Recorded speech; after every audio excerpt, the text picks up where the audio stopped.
Enter the Trojan horse. Here we go, American family. Let's go to the TV set, enter the Trojan horse into the American home, right? Because we can't get them under every green tree. These people are civilized. We need to get them under every brown roof. Huh? Every wooden house. And so, you remember, I wasn't alive. I remember talking to my grandparents about, how the enemy set this up, and it was just totally scripted. It was so the way he did it was, I couldn't have wrote the playbook, right? But you have World War I, man, the country goes in, you've got World War II, you've got the Depression, you've got people are losing everything, and they're just had their faces kicked in. We lost millions of Americans to war. We just want to come back and build a little white house and picket fences now, right? We want to come back in and we just want to have a Betty Crocker moment, man. Let's just hang out after 45 and let's watch let's have a happy hour around the television set. And let's just get in the kitchen and have a Betty Crocker moment. Let's just have the family. Let's get jobs. Let's have the women leave the home. We need a feminine movement for that. Let's have the women leave the home. Let's have the dads go off from the farms. Let's have the kids be raised in school. That was all part of the socialist plan. They said, we've got to get the family separated. We've got to get the kids away with organized sports. They actually said it. Let's get the kids away with organized sports. Let's get the kids away with organized school. They were behind, check this out, they were behind the Young Men's Christian Association in sports, organized sports, the YMCA. Crazy. And so let's get these people to where we'll sneak in and slip in and just, slink in, and we'll just deceive them with all these things. We'll give them modern day idolatry. They won't even know it. And so that's what they did. They planned to divide the family. And they did a good job, didn't they? Guess when NBC was launched? Guess what year? 1947. Guess what came shortly after? CBS and ABC, 1948. And so, check this quote out by John Swinton, a newsman and former editor at the New York Times. There is no such thing as independent press. You know it, and I know it. The business of the journalist is to destroy truth, to lie outright, to pervert, to vilify, to fawn at the feet of mammon, and to sell his country and his race for his daily bread. Who said that? John Swinton, former newsman and editor at the New York Times. Okay, so and again, I'm giving you a few. I have this thing I've put together, and it's going to take a long time to get on the internet, but it's how I believe the streams are coming together. Okay, because if we're going to have a one world God and a one world government, then all of these things have to kind of come together, and you're seeing I kind of look at it as a roundhouse. Remember the old railroad roundhouses? And they'd all have tracks coming off of them, and the trains would all kind of come into the station at the roundhouse. Well, that's the way I see it. The enemy's got a roundhouse set up, and I think his roundhouse is Jerusalem, okay? And he's bringing all the streams in. You got the Pope joining, you got the imams joining, you've got Jews that are now saying that they're Jewish Muslims, you got all these streams coming together, but they needed to take over American Christianity as well. And so I think they found some willing people to sell their souls out. You had the birth of the seed faith prosperity gospel in the 40s too. The birth of the seed faith through Earl Roberts.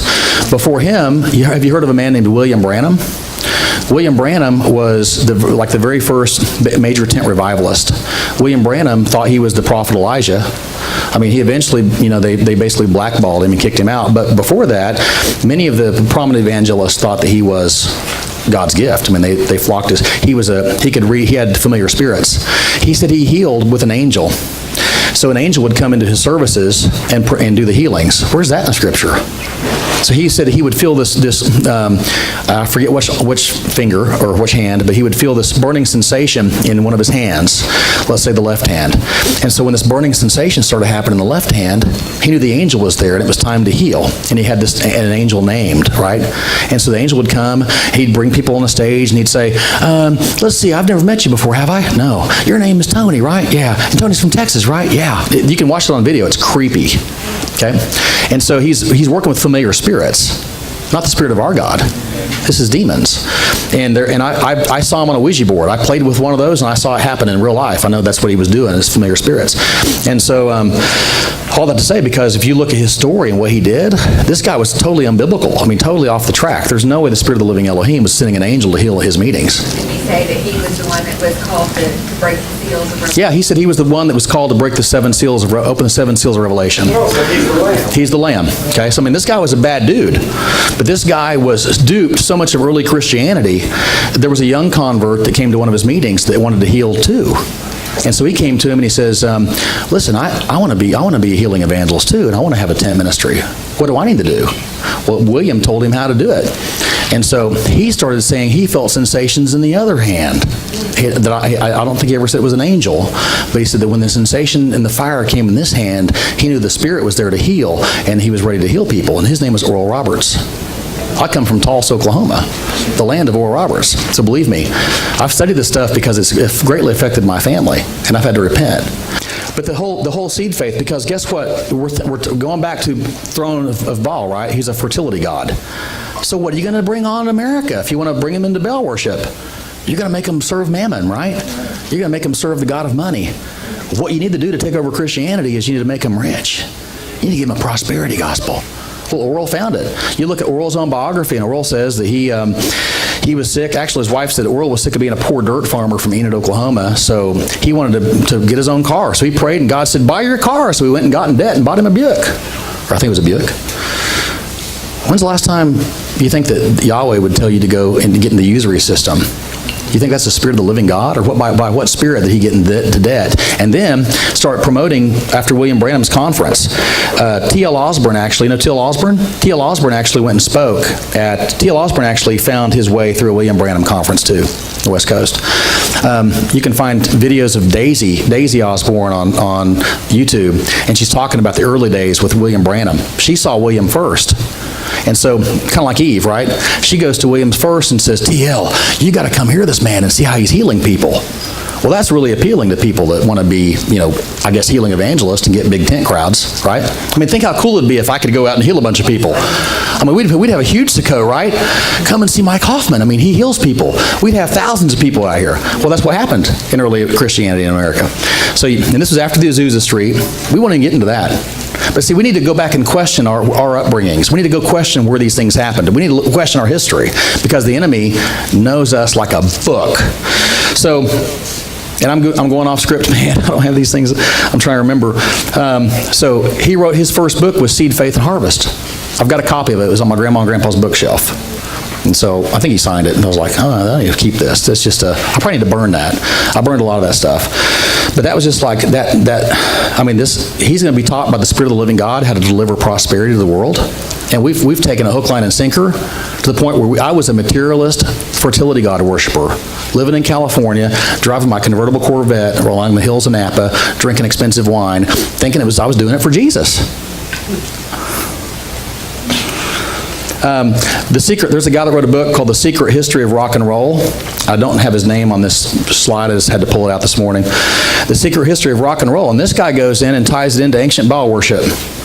Because here's what happened with ancient Baal worship too. And he actually, I think he goes into Egypt. He says that rock and roll started in Egypt. And he says that around the throne of these gods in Egypt, you would have basically like a rock and roll concert. They didn't have mic'd, stuff. But what they would have is they would have sword fights. They would have a diva. They'd have a lady with a beautiful voice that would get up, a Celine Dion type, and she'd sing and she'd woo the crowd. They'd get up with swords and they'd have a sword fight going on. So you'd have ching, clanging swords. You'd have all this stuff. You'd have sex, drugs, and rock and roll. Anything new under the sun? So how are we going to get these Americans? How about sex, drugs, and rock and roll? Let's do that, demon. That's a great plan. Worked once. Then you put the king out there, Elvis Presley, the king of rock and roll. Man, maggots in the grave right now, y'all. I'm telling you, well, not anymore. But we were such a Baal worshiping family. We went to our church. We wanted a Christmas card. We used to do funny Christmas cards. So we wanted a Christmas card with Elvis. Well, Elvis is dead. So we bought one of those cutouts of Elvis. And we went to our Christmas, our church was having a big nativity scene, right? A play.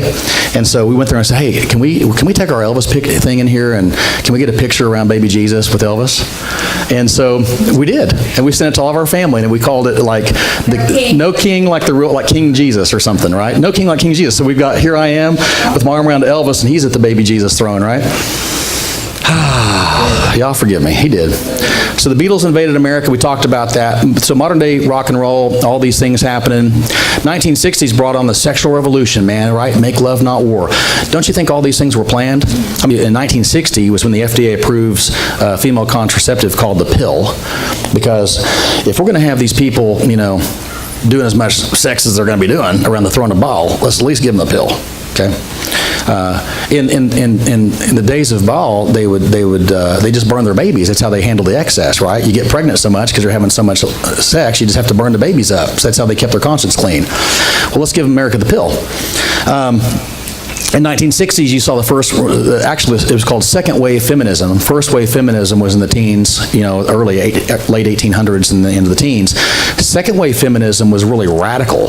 You guys that were alive back then, I was born in 71, but I've done the research and the studies and talked to my mama. It was a crazy time, wasn't it, for you that were around? Second wave feminism. Second wave feminism, there was a feminist, and she wrote this. They had a Declaration of Feminism November in 1971. Okay? In 1971, their Declaration of Feminism said, marriage has existed for the benefit of men. It has been a legally sanctioned method of control over women. We must work to destroy it. The end of the institution of marriage is a necessary condition for the liberation of women. Therefore, it is important for us to encourage women to leave their husbands and not to live individually with men. That was their declaration in 1971. Have they done a good job? They've done a great job. The symbol of feminism is also the symbol of Isis with a fist in it. Because it's the rebirth of Horus, right? So we have to have feminists too. Then you had ecofeminism. Ecofeminism was basically coming back to Asherah. They started worshiping nature, ecofeminists, and it was a bunch of like the Wicca movement. You know, the Wicca movement, Dianic Wicca. It was started in 71. 71 to 79 was its zenith heyday, and it was the rebirth of Wicca. It was going back into the groves, guys. We just read about that. You go into the groves, you light your fires, and you worship around. You dance around in a circle, and you do all these things, and you worship the moon. You had the goddess movement come in, pole dancing. You know, that's actually a thing now, pole dancing. Pole dancing for Christians. It's pole dancing for fitness. So basically what they would do is they'd go dance around the pole of Ashtaroth. Well, modern day pole dancing is still the same thing, right? Men pay a bunch of money to go stick dollar bills at people dancing and slithering around a pole like a snake, this pole of Ashtaroth. In early 1970s, the feminist movement embraced lesbianism. And they had signs, all women are lesbians. And so they bring that mantra out, we're all lesbians. In 1966, the transgender riots broke out. All of a sudden now it was a big deal that let her become transgender. This is nothing new under the sun, because at the throne of Baal, remember, as soon as they go in, at Moab, the god of the Moabites, Baal of Peor. 1960, you had the American Vegan Society founded, and their mantra back then was embrace peace, practice compassion, be vegan, or vegan. I'm a meat eater. I believe that the priest ate meat. I eat meat. I'm a spiritual priest. Feminist vegetarian, I don't care if you don't eat meat. What I'm saying is don't make it a spiritual thing. If you don't want to eat meat, that's fine. If it's health, that's fine. But don't come to me and say it's because it's a holy thing. Because I'm going to tell you, I didn't see Yahweh telling his priest around his altar to eat beans. So you had feminist vegetarian critical theory came in, and it says, is animal liberation a feminist issue? So then you had, here's what happened. Because women were born to procreate and raise a family, and since these feminists weren't doing this now, they had to turn to animals, and now you got PETA. Now you're worshiping animals. You're raising animals, and that's your babies because you don't have babies. Yeah, you mean life giver, because leaving their first estate. Leaving their first estate, exactly. I came out of a concert one time in Sacramento, and this guy was passing out things on PETA, and I said, hey, I'll have one of those. I love eating meat. And they all like, and then you know yoga came in, so like the Eastern meditation and yoga came in right around the same time. So the door was opened up to something, y'all, right? I mean, these years, 20, 30 years after, in the 40s to 50s, 60s, and 70s, opened us up to a lot of things. You've got Indra Devi, the mother of Western yoga. Well, you got Christian yoga. I mean, really? You think there's Christian yoga? So Yahweh says, do not worship me like the nations worship their God, and we're going to have Christian yoga. Well, Christian yoga might as well be Christian Satanism. It's an oxymoron. Do you have Christian Satanism? You got to get a yoke with the god of Baal. You got, remember Madeleine Murray O'Hair, founder of Organization of American Atheists? So in 1962, you've got prayer removed from public schools. 63, Bible reading removed from public schools. Well, how do you like it now? How's that worked for you? How's your schools locally? Our schools are falling apart.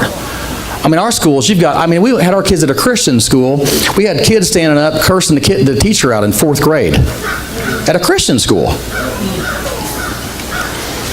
You have the modern environmental movement. So remember a book called Silent Spring by Rachel Carson?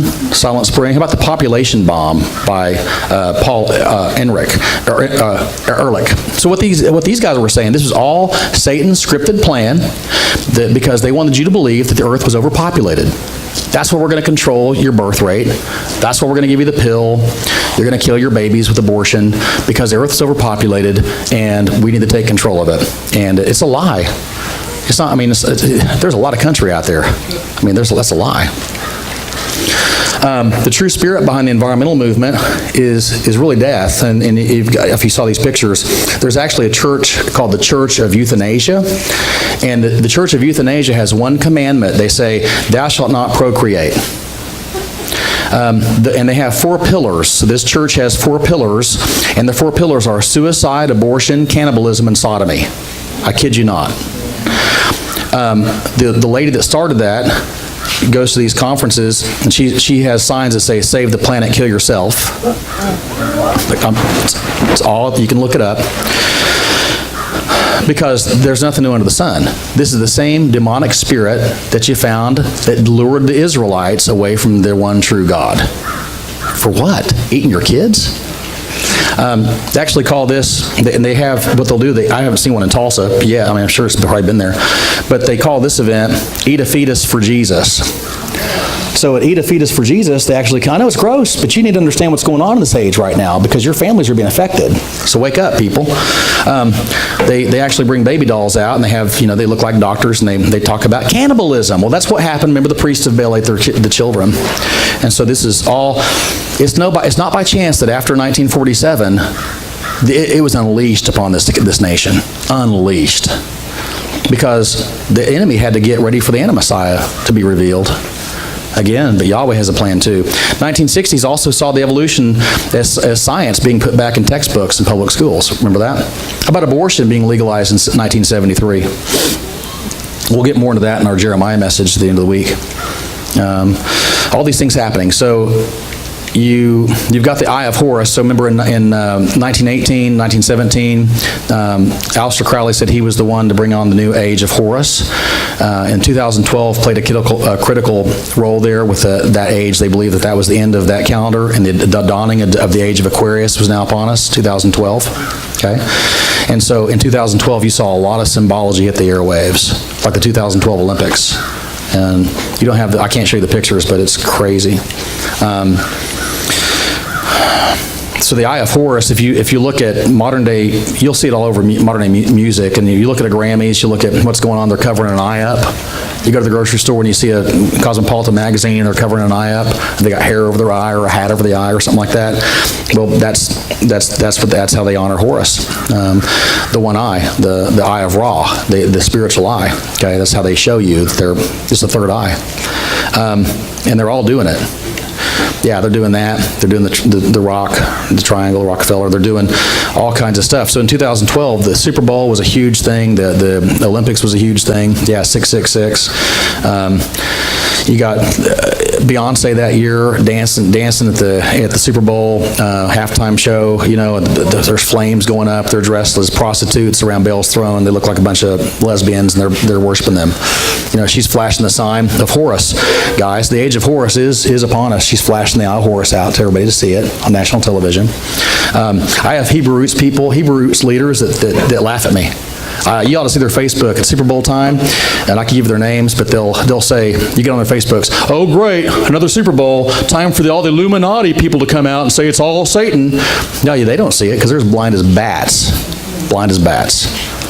You're laughing at me? I had a Hebrew roots teacher at my house. I'm telling him some of this stuff, my wife and I, and he looks at me and he goes, I don't know how this affects my family. Yeah. Well, what about Justin Timberlake? You kids like Justin Timberlake? How about his magic tour? Magic comes from Ta, P-T-A-H, Ta, which was a god in Egypt. He was a god of magic. We don't do magic at my house. We used to. We burned it all. Used to do Disneyland. Burned it all. Magical stuff. Burned it all. Because magic is satanic. Yahweh doesn't do magic. That's why you look at Christian writers like C.S. Lewis. Yahweh doesn't do that.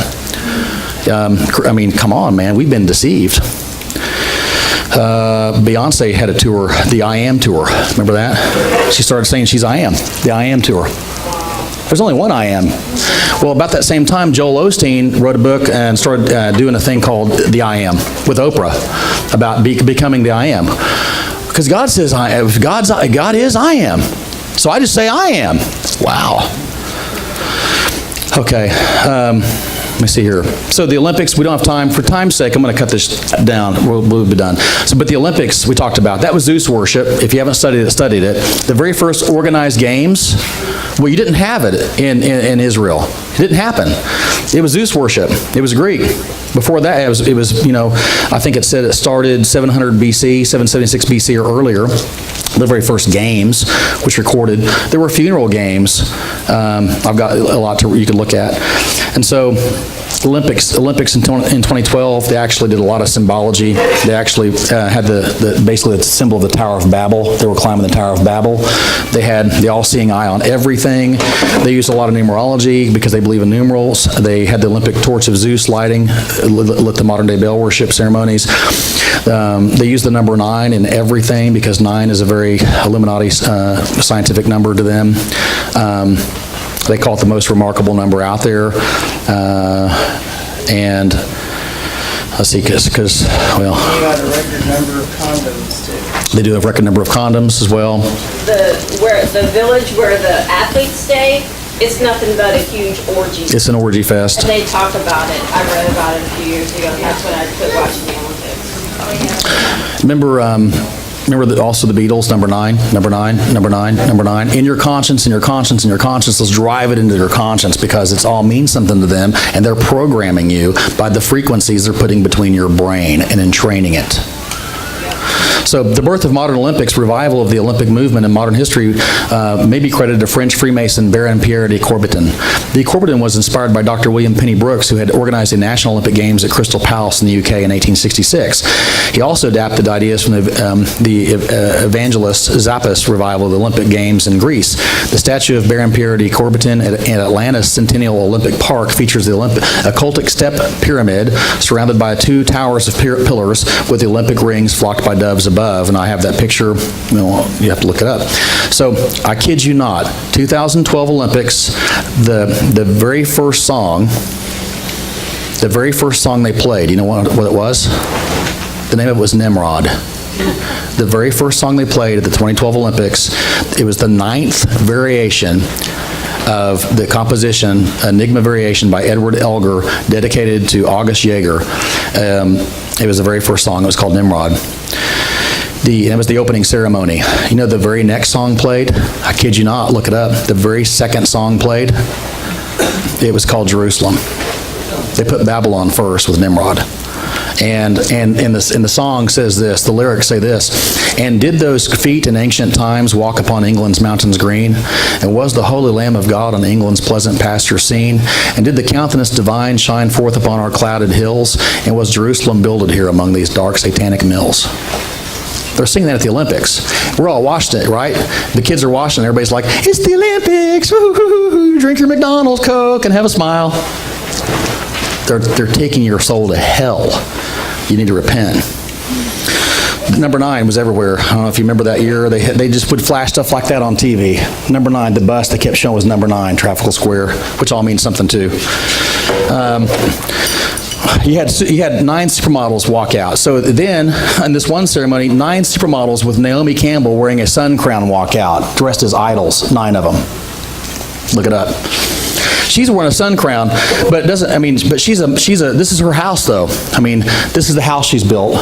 There's the Eye of Horus. Okay, that's the overview of her house in Turkey. She calls it the Isle de Cleopatra off the coast of Turkey. Naomi Campbell. And so, anyway, the list goes on and on and on and on and on. Let me get down here, and we're going to finish this up because I've got so much here we could talk about. So, basically, to wrap it up, what would the Acts 15 decree look like today? I mean, because people read that, and they're so disconnected from that. Well, see, I got this one whipped, man. I don't do blood, you know. So, I mean, what about today?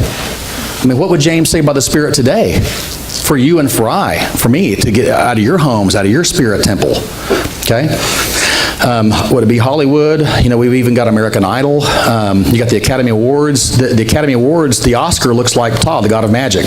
If you go look at the god of magic, and you look at the statue of the little gold Oscar that everybody gets, it's idol worship. It's modern day devil worship right there, man, in Hollywood. It's ran by them.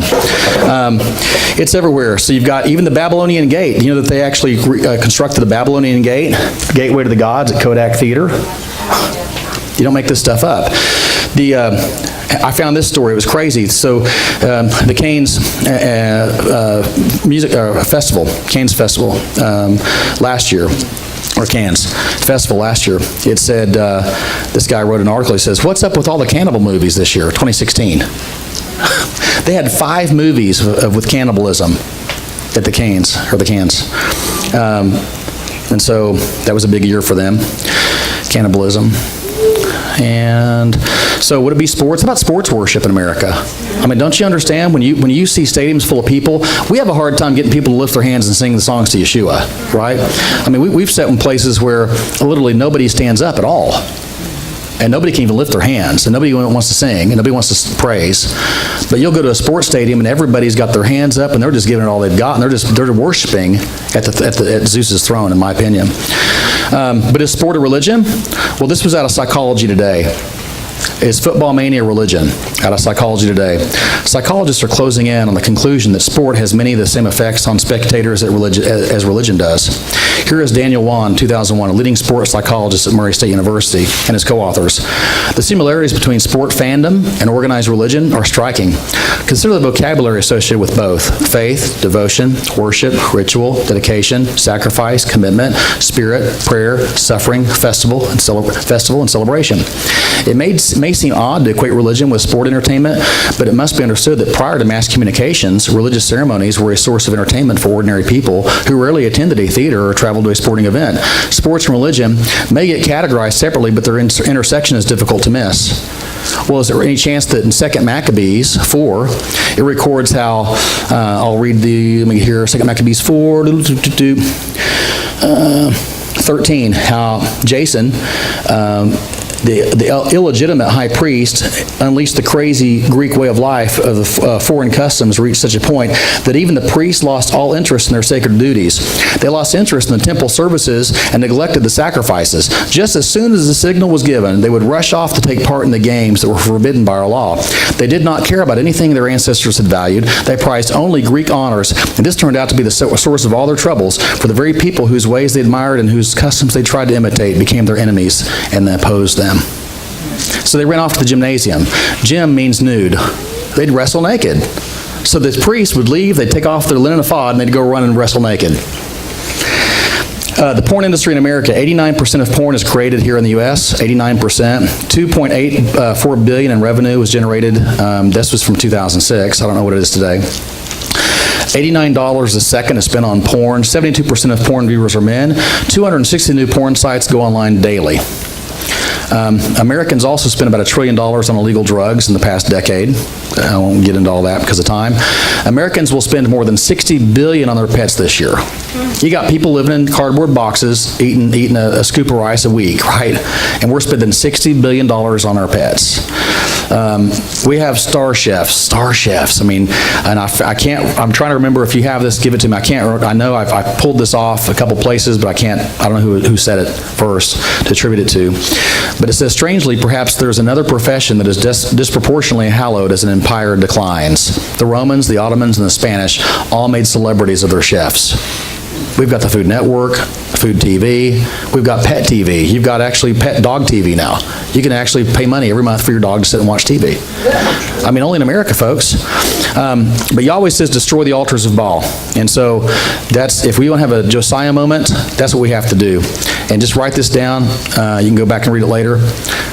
What Josiah did, 2 Kings 23, have a Josiah moment. You need to pray and ask Yahweh to give you a Josiah moment. I don't know if this has been long today, but you know what? Where are you going to go? It's Sukkot. This is your spiritual life and death on the line.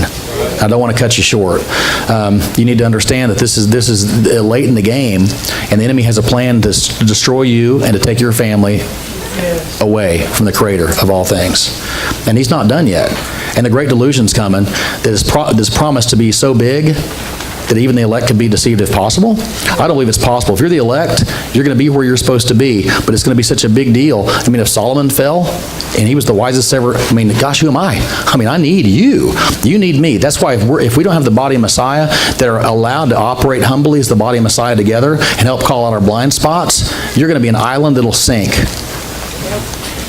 So read what Josiah did. We had a Josiah moment in our home. I read this, we studied this for a couple years, and we were like, honey, remember those days? We got to do what Josiah did. What does it mean today? He went out and cut down every grove. He cut down the Asherah poles. He burned them. He ground them up into powder. He cut down the altars of Baal. He just like Gideon. I mean, these are moments of revival. He did all these things. He broke down his father's idols. We did all these things. We burned. We had Disney pictures we burned. The kids were bringing, and we thought maybe the kids are going to have a hard time with this. We prayed about it. You know, Samuel's bringing Mickey Mouse. Can I throw this? Yeah, let's burn him. We burned everything that was a symbol of this idolatrous witchcraft culture of ours, and we burned it. And CDs, tapes. I mean, we just burned it, and we gave it away just burned it in the flames. It felt good. Because 1 John 2:15 through 17 says, do not love the world or the things in this world. If anyone loves the world, the love of the Father is not in him. For all that is in the world, the lust of the flesh, the lust of the eyes, and the pride of life, is not of the Father, but is of the world. And the world is passing away, and the lust of it. But he who does the will of God abides forever. I'm going to leave you with this last one. We read it yesterday, but think about this. Let this register in your spirit. We know, 1 John 5, 19 through 21, we know that we are of God, and the whole world lies under the sway of the wicked one. And we know that the Son of Elohim hath come and has given us an understanding, because we have the Ruach, that we may know him who is true, so that we will know the truth, and the truth will set you free. That we may know him who is true, and we are in him who is true. We've put on Messiah. You can't make me unclean. I'm not unclean by, I can go out and touch a dead person and ask Yahweh to raise him to life. It doesn't make me unclean. I can pray for the sick. I can go lay my hands on someone that's infested with demons. I'm not unclean. Yeshua wasn't. I want the heart of David, and that's an operation as a royal priest, right? In his son Yeshua. This is the true Elohim and eternal life. Little children, keep yourselves from idols. That's the thing with idolatry. Idolatry is going to steal.